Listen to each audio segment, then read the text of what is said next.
Welcome to the Old Time Radio Westerns. I'm your host, Andrew Rines, and I'm excited to bring you another episode absolutely free. This is one of over 80 episodes released monthly for your enjoyment. Now, let's get into this episode.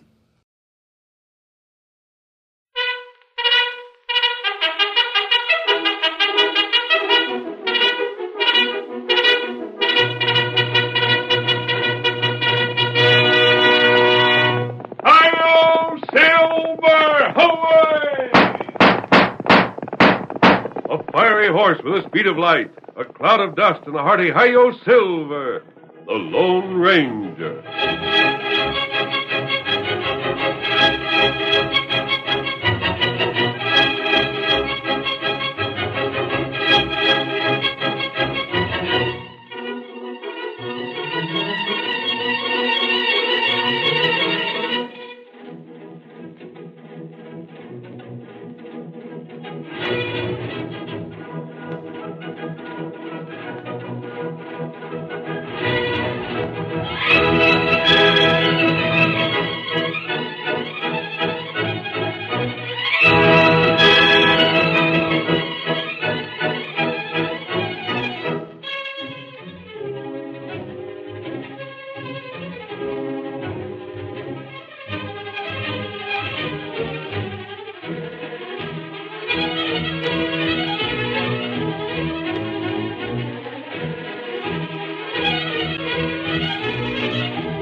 Even after treaties had been signed with the Indian tribes of the western United States, there were occasional uprisings.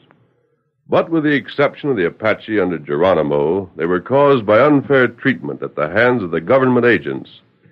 The masked rider of the plains fought these men who misused their office as relentlessly as he fought the outlaws of an earlier period. No one could match his courage, his strength, or his resourcefulness, and his name has come down to us through the generations as the greatest champion of justice the West ever knew. Return with us now to those thrilling days of yesteryear. From out of the past come the thundering hoofbeats of the great horse Silver.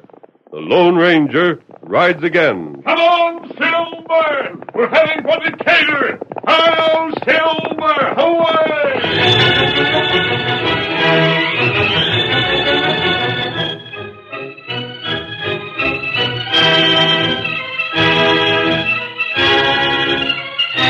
Captain Holbrook, attached to the post at Decatur, brought his mount to a clattering halt in front of the office of the local Indian agent. Oh there!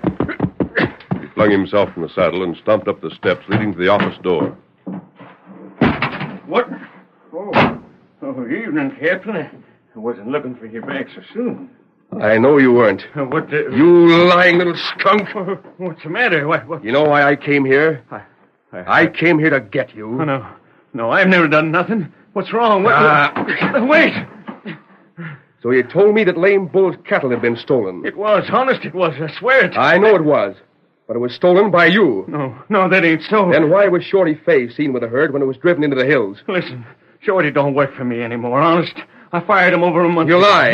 No, I don't. You brought Shorty with you when you took over the agency, and he's been with you ever since. But I caught him stealing from me.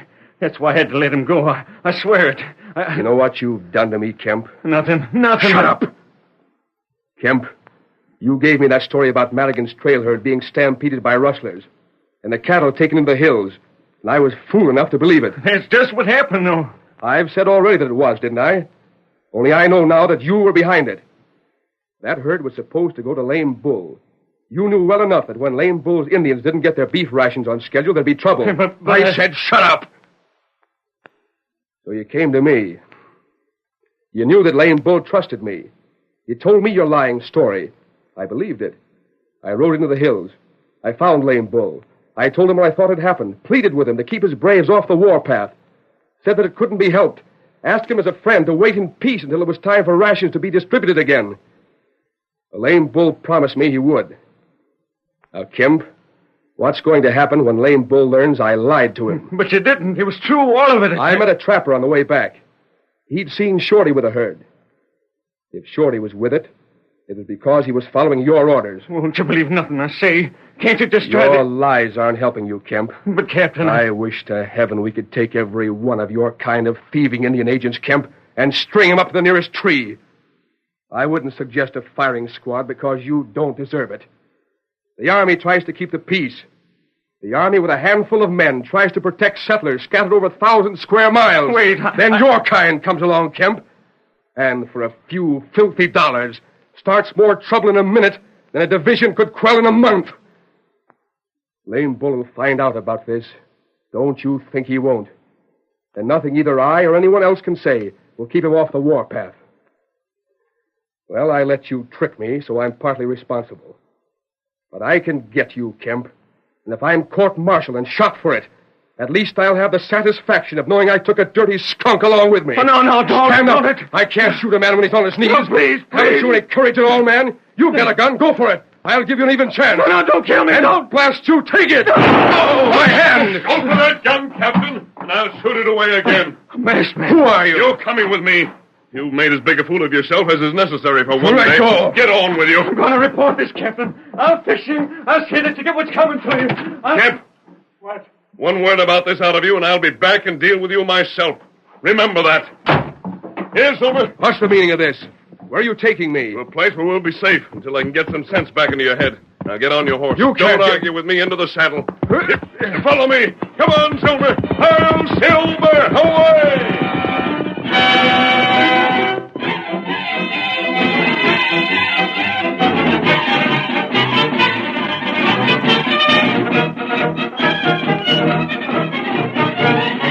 An hour later, at the Lone Ranger's secret camp.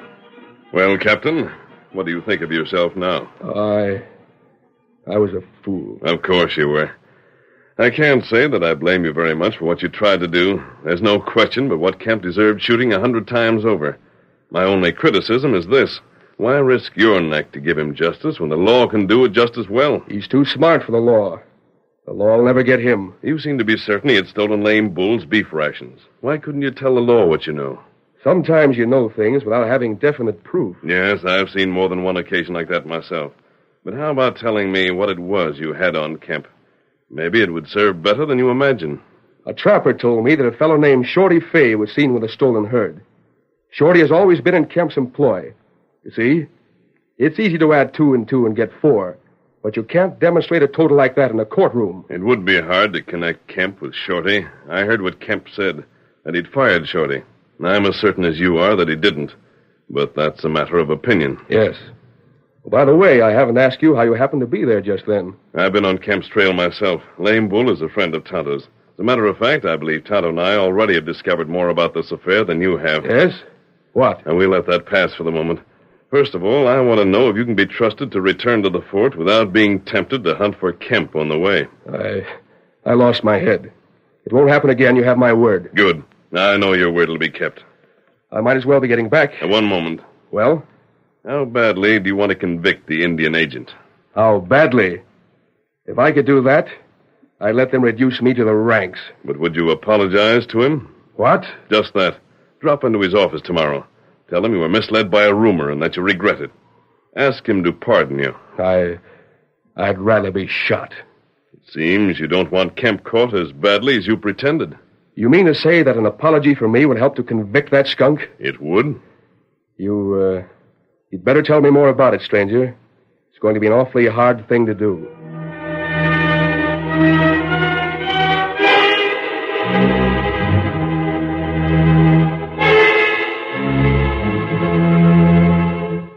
The following day, the rancher Madigan called upon the Indian agent and, I've been waiting for you, Madigan. Yeah?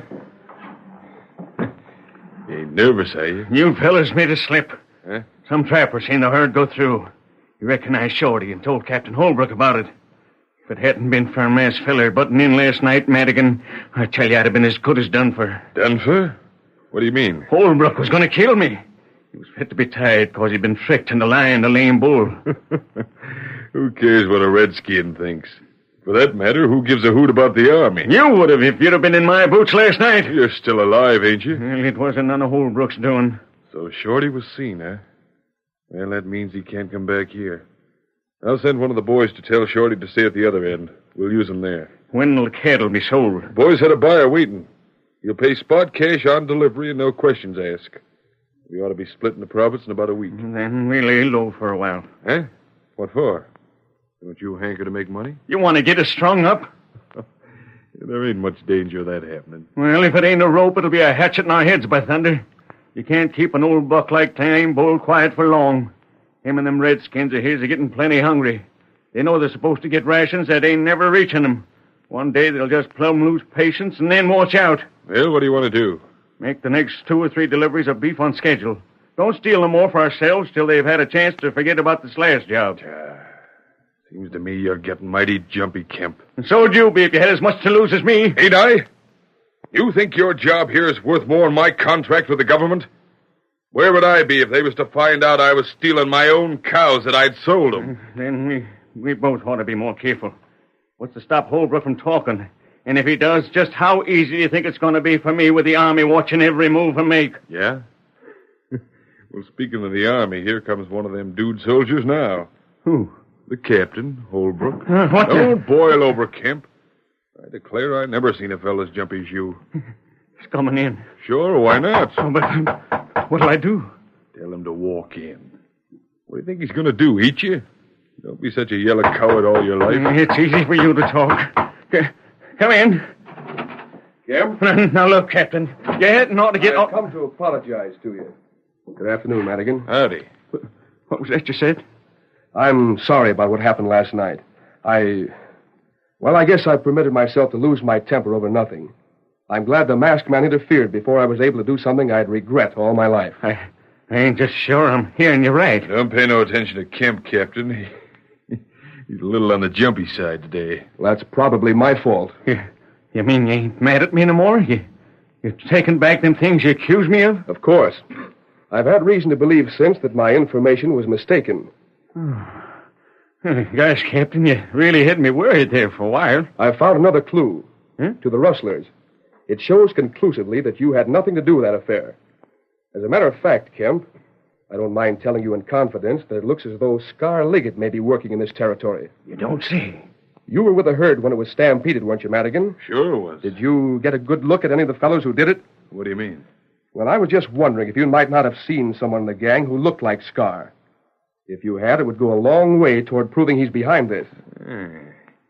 You know, Captain, now that you mention it, I think I did. Husky fellow with a big black beard, ain't he? That's the way he's been described. By gosh, and it must have been him. I seen just such a fella. Kemp, I wonder how come I never thought of Scar before. It must have been him, all right. You'll accept my apology, won't you? Gosh, yes, you bet. Thank you. I feel better about it now. Oh, yes, and another thing. Yeah? If I were to get a line on Scar's whereabouts, I wonder if I could depend upon you to help us capture him. You sure can. Find where that skunk's hiding out, and you just say the word. Splendid. Well, good day, gentlemen. Bye. Drop in again soon. Thank you, I will.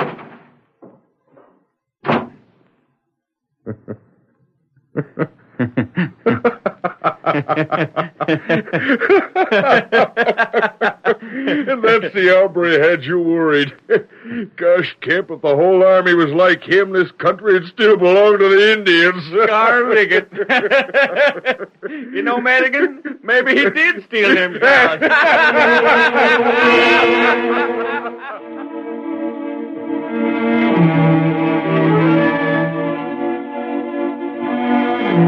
At that same moment, the Lone Ranger and Tonto were reining in their mounts in an isolated section of the country some 20 miles away. Tonto, Madigan's in on this with Kemp. There was a stampede right enough, but every sign indicates it was started by the crew that left Madigan's ranch with the herd. That right? The stampede was started just to back up their story in case they investigated. By this time, the herd must be halfway through the hills. There's not a chance in the world of overtaking it before it's sold. We'll have to get evidence against Kemp and Madigan some other way. You got scheme? I think I have. And what we do? Wait. Hear that, Tonto? It war drum. Lame Bull's getting ready for the warpath. Not bad. It can't be allowed to happen. Tonto, Lame Bull knows and trusts you. You'll have to ride to his village. I'll get along without you as best I can. Tonto, go. Say anything, promise anything, but get his word to wait a week before riding. I'd hope we'd have more time. This makes speed more important than ever. Get going, Kemosabe, and return to camp as quickly as you can. And what you do? I'm talking to Captain Holbrook. Get him up, Scout! Get him up! Come on, old fellow! Hail, Silver! Away! The curtain falls on the first act of our Lone Ranger drama. Before the next exciting scenes, please permit us to pause for just a few moments.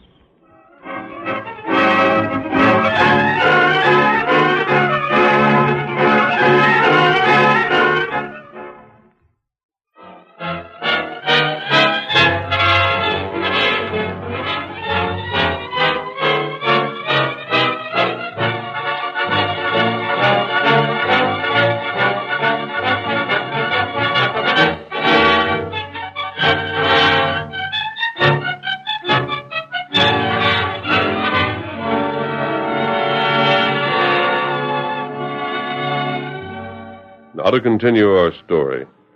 Captain Holbrook, as had been arranged at their first meeting, rode out from the post at the first opportunity that evening and was awaiting the arrival of the masked man on the crest of a small hill. Oh, Silver. Oh, boy. Oh, there. Oh. You waited long? Not long. 15 minutes.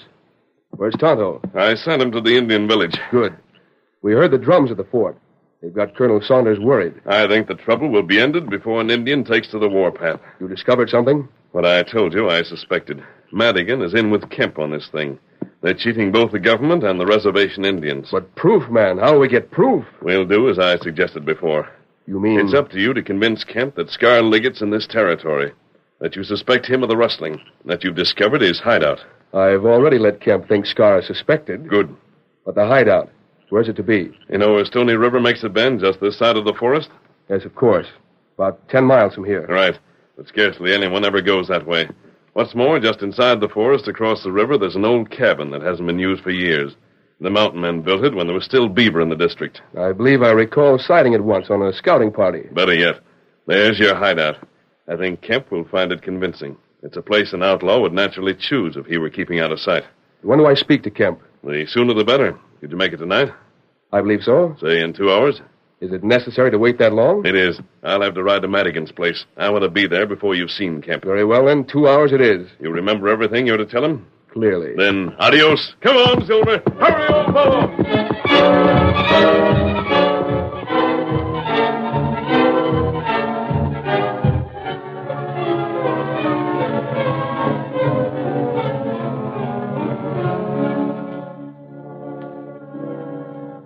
That same evening, Madigan sat upon the steps of his porch in conversation with one of his men, and... I've been thinking things over, Jude. Yeah, boss? We can't work with Kemp much longer. He ain't to be trusted. He's so squirmy, he jumps when you look at him. One of these days, he's going to get scared so bad, he'll start telling what he knows. The game will be over with us behind bars. Boss, I think you got that hombre figured right. You do, huh? Sure thing. Ain't I said the same before? Ain't I said that fella would jail his old maw to save his neck? Well, I'm kind of glad you see it my way. Yeah? You ain't so likely to put up an argument when I tell you what I plan to do. What's that? Cut loose from Kemp. Keep the cash for this last herd for ourselves when it gets here. And, maybe drill Kemp so's he can't make a ruckus about it. Well, you're showing what I call real sense. You've heard, huh? I'll even plug the coyote if you say the word. Well, that's something I ain't just decided on yet. But most likely you'll have to come to that. It'd be safest. I hate like sin to leave any loose ends around. They're always what trip you up. Well, we'll sleep on it and See how it looks to us in the morning. Tell the boys out back they'd better turn in. They've had a hard day. Hold it. Somebody's coming. Wonder who it is. There he is. I just seen him flash past that cottonwood. Hello there. Madigan? That's me. Oh, boy. Oh, there, Silver. Oh, there. Mask! Boss, he's masked! Hey, forget the mask and listen to what I say. It's important. You- And put down that gun. Ah. Put it aside, Jute. All right, stranger. What's this about? Shorty Fay is heading here with the money for the herd he sold. What the... Mister, you better talk and talk fast. What do you know about that herd? That's my business. You want my message or don't you? Get on with it. There was trouble. Shorty's on the run. He'll have to hide out. They run into the Border Patrol? You can ask all the questions you want of Shorty. I haven't the time to answer them. Where is he? He's heading for a cabin beyond Stony River in the forest. Where's that? Boss, I know the place. It ain't been used for the past dozen years. I can take you right to it. You mean the cabin beyond the bend, don't you, stranger? Right. You said Shorty was heading there. That means he ain't there yet. How far away is he? I don't know. Then why I'd don't... advise you to get there without wasting time. There's just one thing. You'll have to ask it next time we meet. Come on, Silver. Wait. Hail, Silver! Away! Boss, that hombre ain't waiting for nothing. Who do you figure he was? There must be some outlaw Shorty picked up to help haze them critters through the hills. What are you going to do? Get going, of course. Shorty's got that cash. I aim to get my hands on it before Kemp does. Jute, saddle the two fastest horses you can find in the corral. We're making tracks.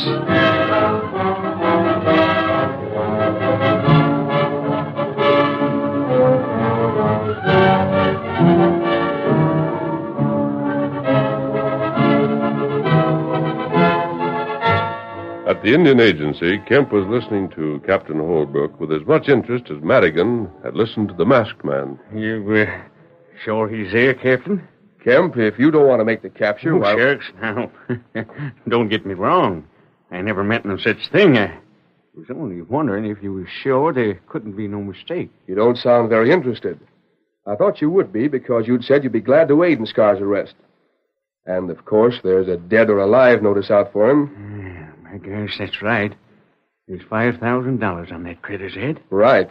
But how come you and some of the soldiers ain't handling this, Captain? You heard the drums today, didn't you? Mm-hmm. Well, trouble may break out anywhere at a moment's notice. Troopers can't be spared. You want part of the reward cash? No? I can keep it all for myself, then? You won't attempt to seize him alone, will you? Oh, I'll get fellas to come along and help, all right. But as long as it's me that has the information and leads the way, they won't be able to ask for much. Well, are you getting started or aren't you? Yeah, right away. You'd better. And, Captain, Yes? I won't ever be forgetting this chance at that $5,000 you've given me. Not ever. No, I don't think you will.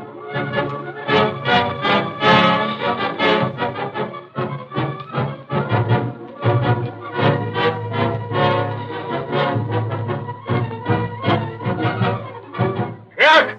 Bob, Broom! Hi there! What's going on? Get to your saddles. What's up? Something happened? I got a tip to find scarlet-naked fellas. Where is it? 5,000 reward, and I'm letting you in on it. Ready? Yeah. Then come on. Get up.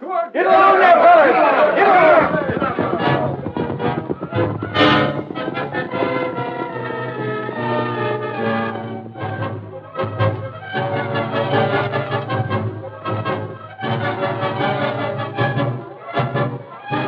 Madigan and Jute, acting upon the information furnished them by the masked man, raced to the cabin in the forest in the hope they'd find Shorty Fay there before them.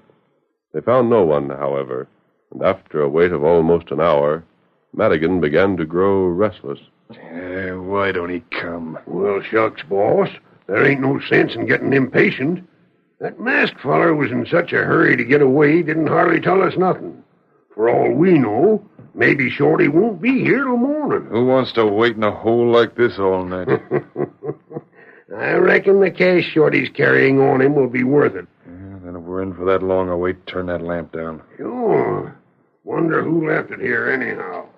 Somebody must have hid out here sometime or other. Crooks have likely used this place a dozen times in the past year. Well, I'm getting sleepy. How'd it be for us to watch turn and turn about till something happens? Maybe Shorty was hurt. Maybe he might even have been caught. Heard the masked fellow say he was on the run, didn't you? Maybe it'd be best for us to go out looking for him. Oh, boss, use your head. Why would we look? My gosh, we wouldn't have no more chance of finding him at night in these hills than a dogie at the bottom of a swamp. Now, why don't we just take it easy, one of us sleeping, like I said, till either Shorty gets here, it's daylight. I don't know. There's no use making this tough on ourselves. Well, if you're so dead set on sleeping, go ahead. I'll keep watch. I couldn't sleep now anyhow. Sure, if it's agreeable with you. What the? I just missed your head. Douse the lamp, get to the floor. Who fired that? If you don't pull out the lamp, you won't never live to find out. I'll get it. To the floor. Better keep your voice down, boss. Come on. Door's open. Let's see if we can see who's out there. Yeah, take it easy. Hold it. There, boss. There by that tree. What's that? A horseman. I'll get the skunk. I told you he was in there. Let the dirty rustler have it. Come on, blaze away. Boss, get as fat again the floor as you can. Did you hear that, Jute? Somebody's turned us in. Somebody knows we stole that herd. They couldn't. You heard that fella say to get the rustler, didn't you? What else could it mean? Then, And the only fella likely to have told is Kemp. they're closing in, boss. Start throwing lead. But it ain't no use. There's too many of them. We just get killed. The best thing to do is give up and watch for a chance to make a break for it afterwards. To blazes with that. I'm right, boss. Look, there's one of them, and there's another. And there's still another over to the left. Boss, we gotta give up. I You won't got you give... covered in there. March out with your hands in the air. We'll flash you to kingdom come. I give up! I give up! Then come ahead. I'm surrendering. March this way. And don't try no monkey business around Kemp. here. What the? Boss, you was right. The dirty double-crossers sold us out. Madigan. Jute. You yellow sidewinder. So you got scared and was going to turn us in, was you?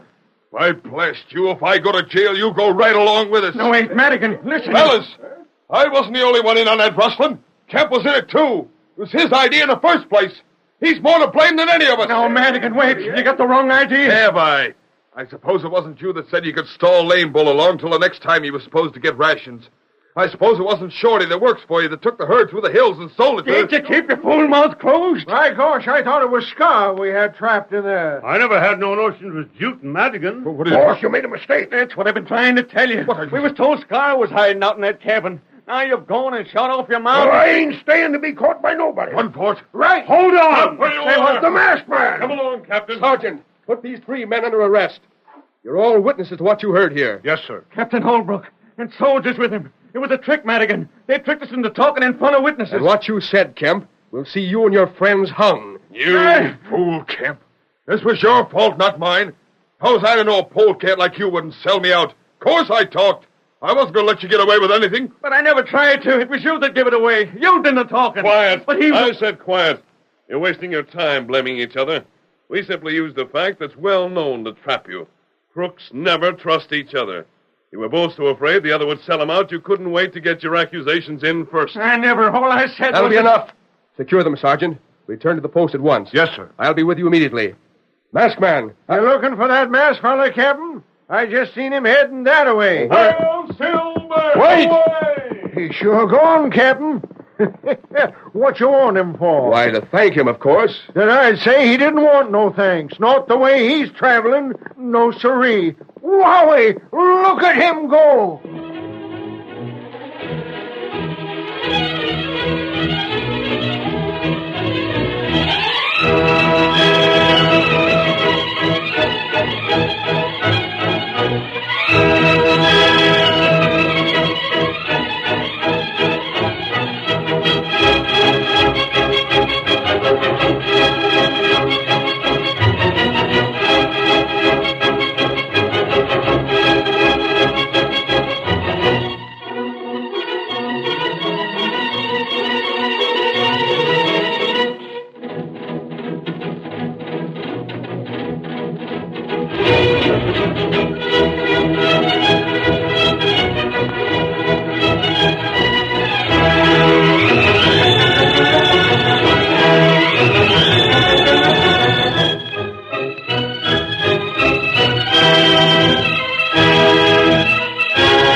you've just heard is a copyrighted feature of the Lone Ranger Incorporated.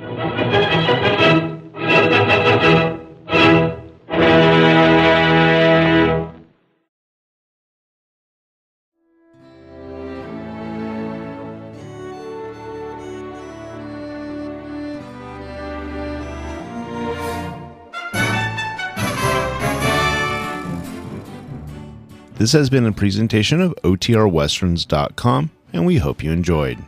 Please take some time to like and rate this episode within your favorite podcast application. Follow us on Facebook by going to OTRWesterns.com/Facebook, and subscribe to our YouTube channel by going to OTRWesterns.com/YouTube. Become one of our ranch hands and unlock some exclusive content. We want to thank the following ranch hand, Steve, who joined us recently. You too can join by going to OTRWesterns.com/donate. Send us an email, podcast@OTRWesterns.com, and you can call and leave us a voicemail, 707-986-8739. This episode is copyright under the attribution, non-commercial, share-alike copyright. For more information, go to OTRWesterns.com/copyright. Have a great day, and thanks for listening.